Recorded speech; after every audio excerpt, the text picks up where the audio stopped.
Ancient philosophy talked about an end of time and a transformation of humanity. And while they could tell us about when this might occur, they really didn't underline why it would occur.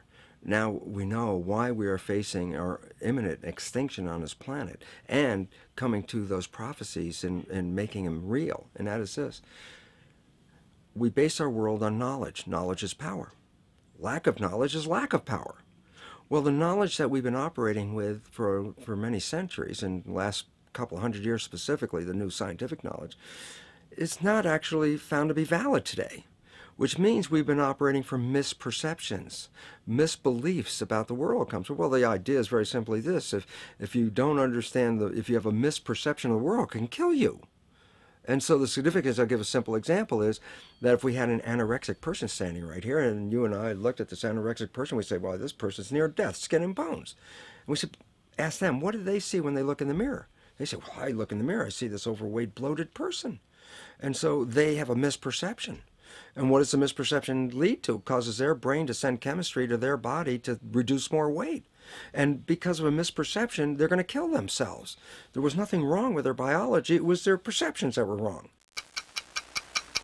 Well, we have three misperceptions that are causing our extinction. One is the belief that the material realm is all there is and all that matters, so that matter is all that matters.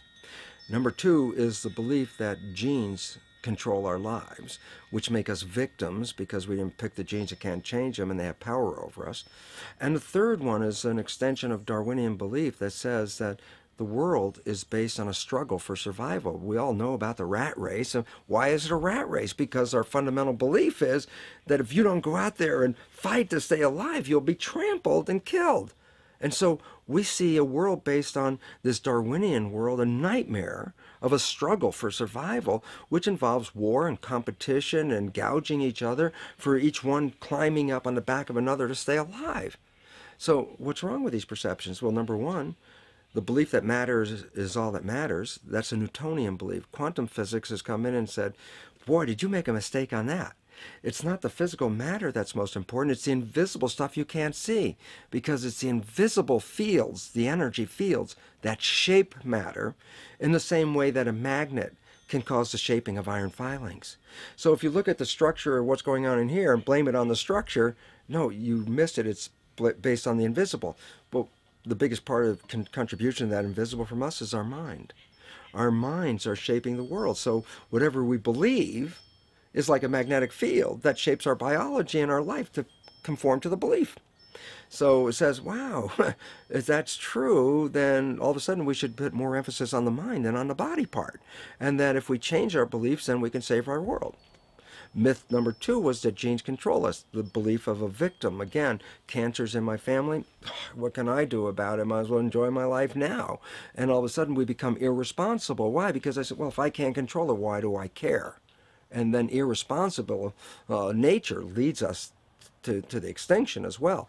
The new science says, no, genes don't control your life. Your mind controls your life.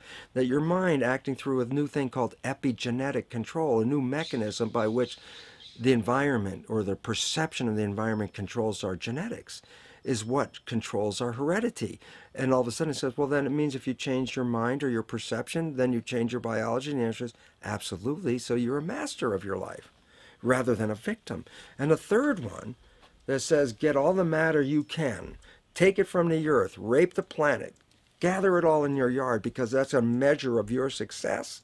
Turns out, no, it's not. And the competition you use to gather all this matter is actually now found to be destructive, because evolution is based on a cooperation. When we look into the biosphere, it's all a balanced, harmonious community except for us, because our belief says it's a struggle. The plants and the animals behind me, they look at it as this is a garden for them. We're the only ones that are out of the garden by a misperception.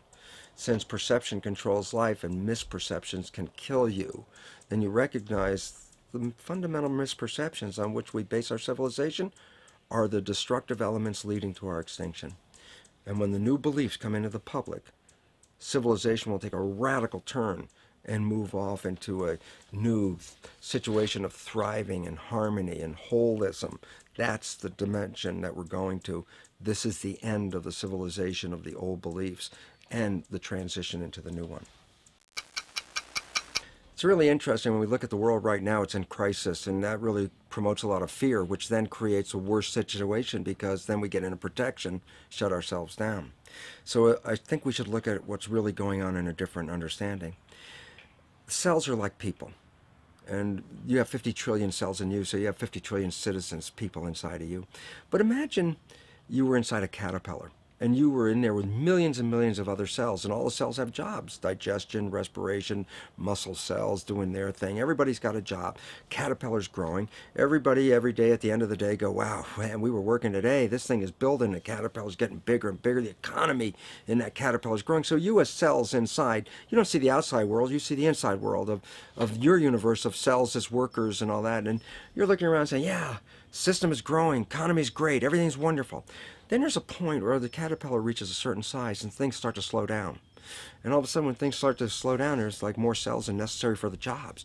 Cells start getting laid off. Actually, what's happened.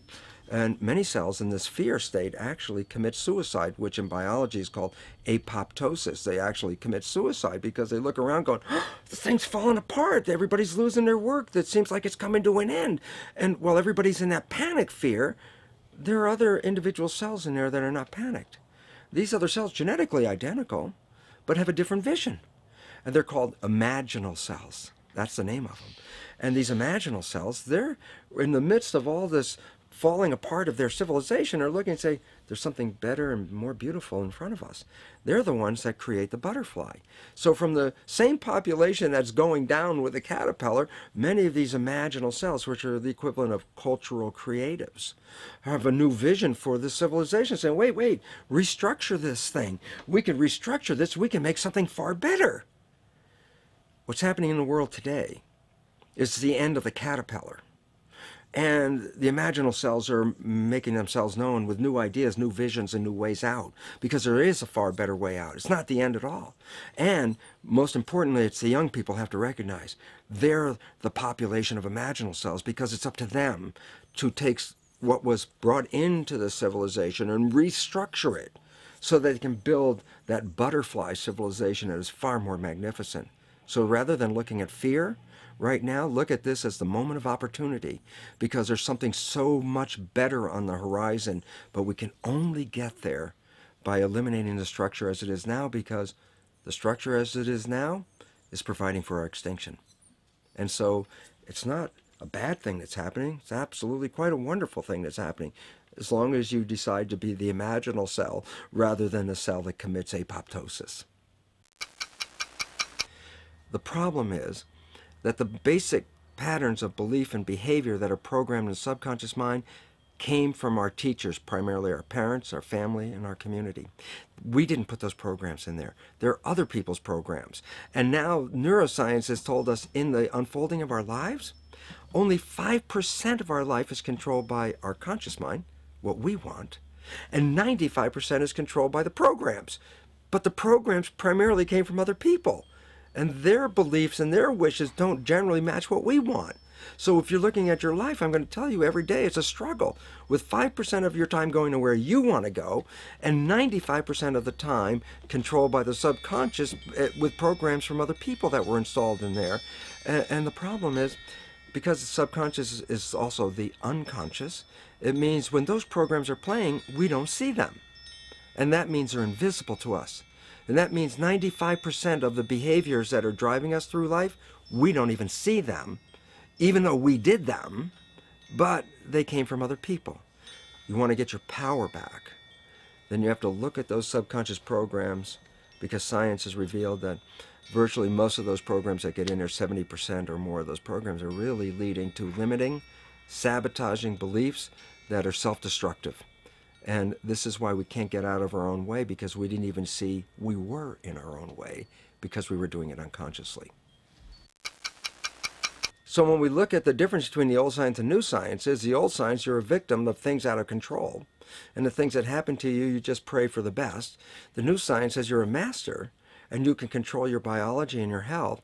And if you understand this, then you could lead yourself to the most wonderful expression on this planet, to be fully alive and fully healthy by just how you respond to the world.